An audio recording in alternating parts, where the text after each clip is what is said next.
welcome back to another episode of PoldarkDish. I'm Marlise. And I'm Elyse. And today we're going to be dishing about Poldark Season 3, Episode 8! Yeah! Ah!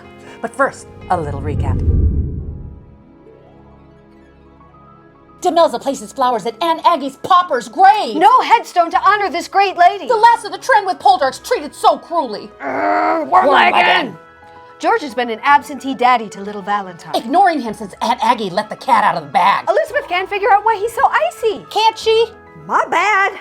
Should have kept my mouth shut. Wormlegged calls on Dr. Eye Candy to ask if that 8-month-old baby boy could really be his. After all, Valentine was born with nails and a smooth skin. And Ross's sexy black curls. And a little scythe in his hands. Ow! Witless preaches from the pulpit about damnation and the devil's temptation. While Rowella gives him a come-hither smirk. Demelza gazes at the sketch by Hugh Charmitage and wonders what if. But Mona Lisa decides to toss that drawing into the sea before it gets her into trouble. Dr. Eye Candy is out of patience with his patients. Witless won't stop jumping Morwenna's bones. Reverend Witless, you've put your wife in a terrible position. Doggy style, I hope. Your big fat ass substantial physique is going to crush that baby. But it's my conjugal right. You're supposed to be a man of God. Keep it in your trousers. What about toes? Are toes out of bounds? This little piggy went to the market. This little piggy stayed home. Rowella walks in with her perky syllabuds and salacious toes. And Willis decides to turn his attention toward her.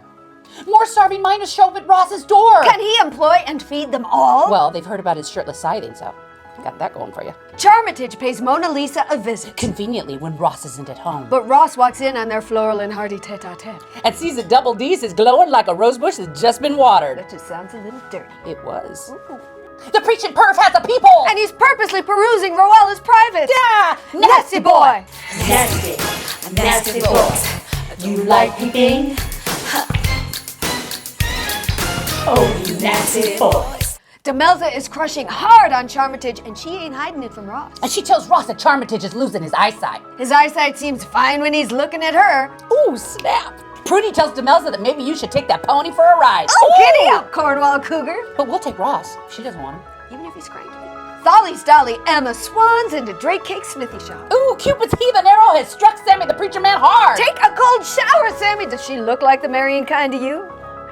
Wormlegged leaves Elizabeth and Valentine at home. He goes off to tell Lord Falmouth that he is the candidate for the new age. So Lord F puts a squeeze on everybody he's never done a favor for. But it doesn't work, and Wormlegged wins the seat anyway.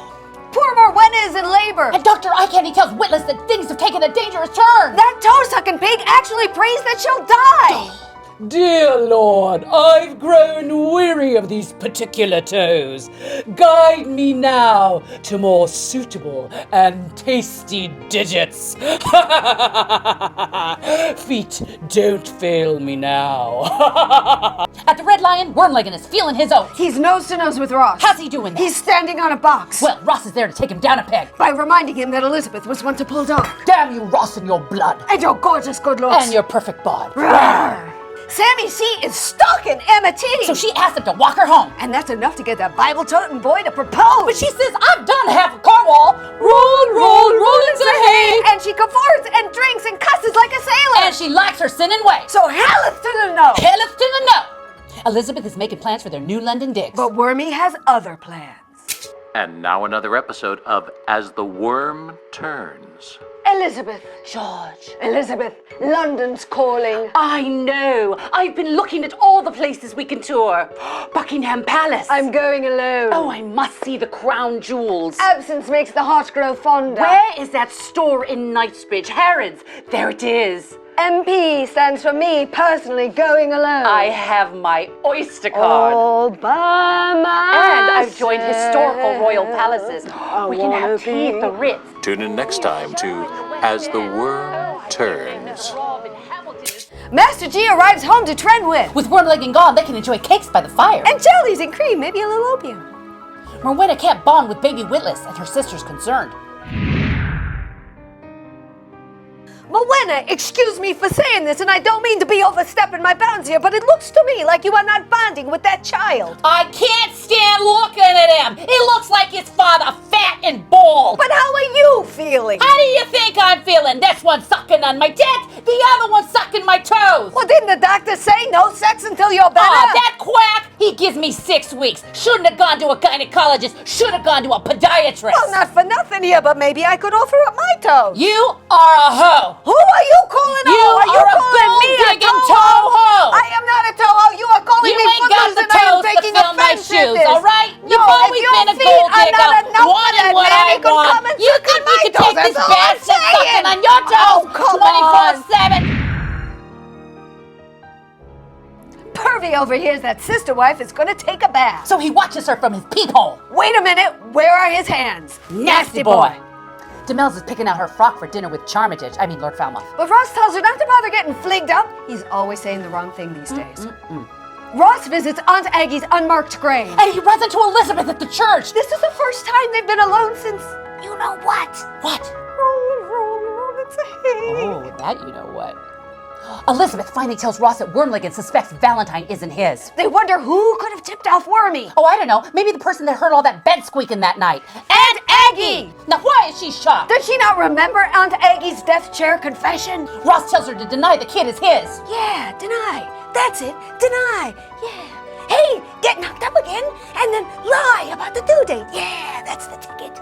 And then he kisses her. Ah! And Prudy sees it. Ah! What the hell is going on in Cornwall? Is there something in the water?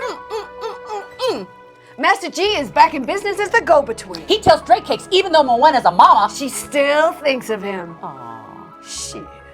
Demelza questions Ross about where he was. He tells her he met Elizabeth at Aunt Aggie's grave. He tells her they talked. He tells her he loves her. He tells her they kissed.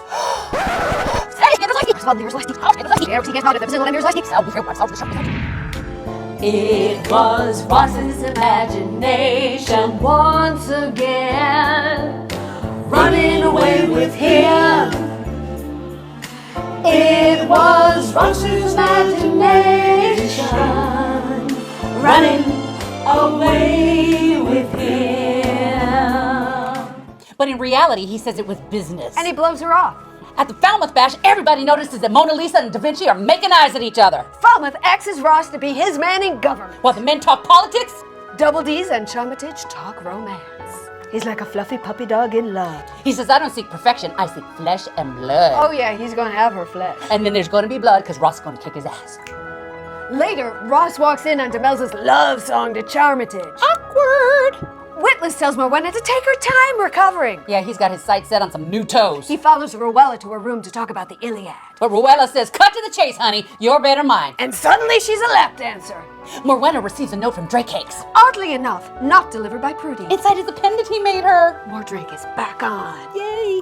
During their fireplace chat, Demelza calls no secrets. Listen, I got the hots for Charmitage. I wish I could be a loyal wife and a hoe that could have a fling. She's asking him for patience. She's asking him for a hall pass. Hey, he had one. Fair is fair. Will she ever look at him the same way again? Who the hell cares? The Cornwall Cougars will. Rawr! Help support your favorite Cornwall Cougars and the team at PoldarkDish. Get your PoldarkDish tea today. 2 designs to choose from, Cornwall Cougars Roar or everyone's favorite reenactment skit, As the Worm Turns. For more information, visit the PoldarkDish page at www.theanglophilechannel.com. Your support will help keep our show going. Thanks for watching.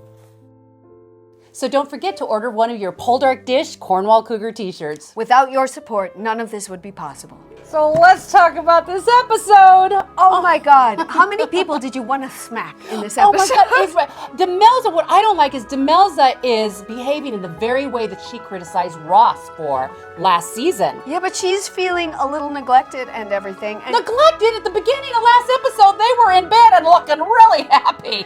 I know, How but- neglected is she? He's giving her some. Come on.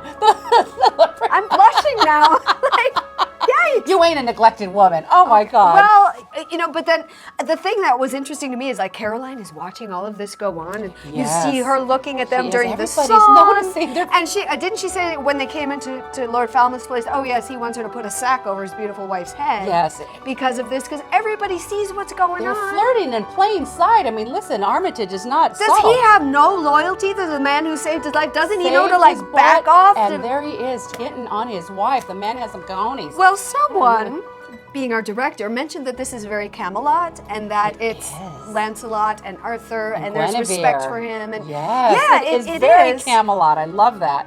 But it's so frustrating to like see it happening. So it sounds like at the end of it, she's asking for a hall pass because you know she's going to go there whether he likes it or not. And what can he do? Because he just had the little visit with Elizabeth at the church. And Prudy saw it, and we don't know. Did Prudy tell her? And We what don't was know. that kiss? We don't know. What was the kiss? It was like friend, friend, friend, lips. How did that happen? Oh my God!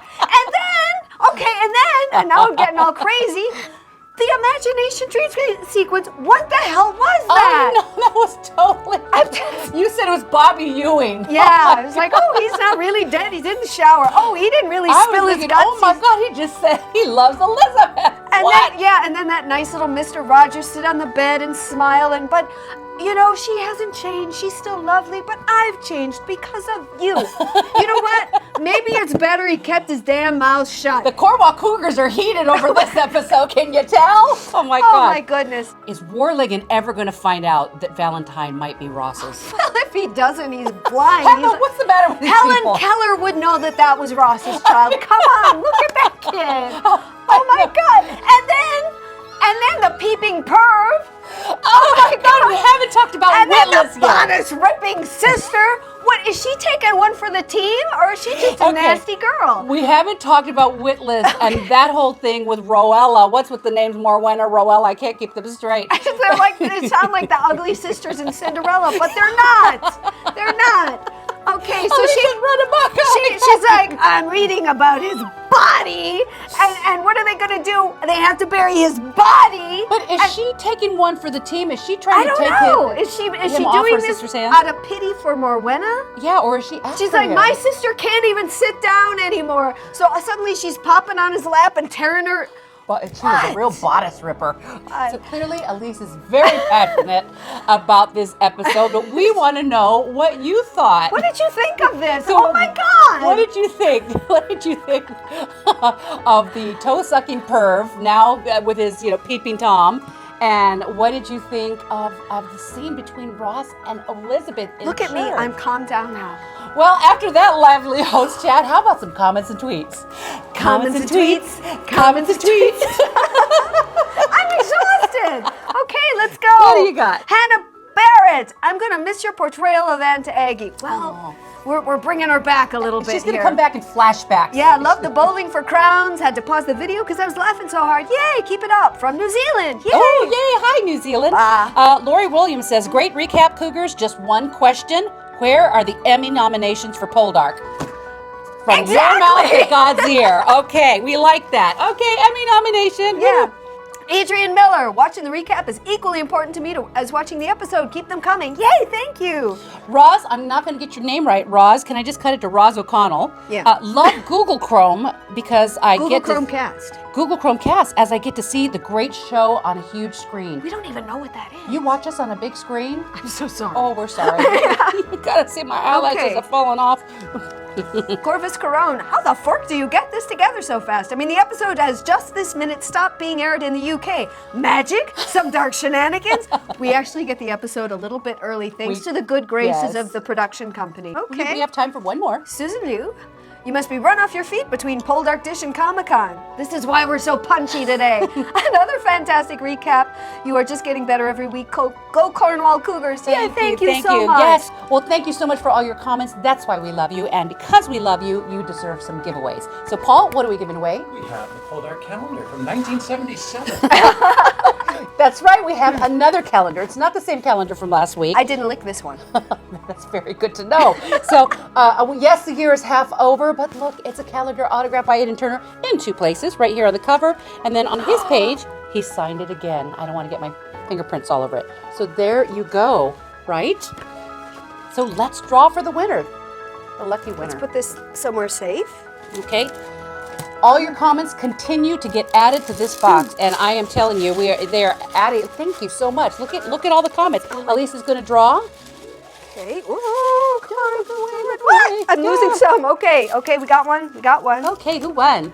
Betsy Heimberger. Oh my goodness, the Mordrake cologne was the best. I had to pause the video so I could have a good laugh without missing your fabulous commentary. Thank you, Betsy. Thank you so much, Betsy. This calendar will be on its way to you very soon. And thank you so much for watching. And thank you, everyone, for leaving your comments and tweets. We read every single one of them. And when we get a chance, we answer as many as we possibly can.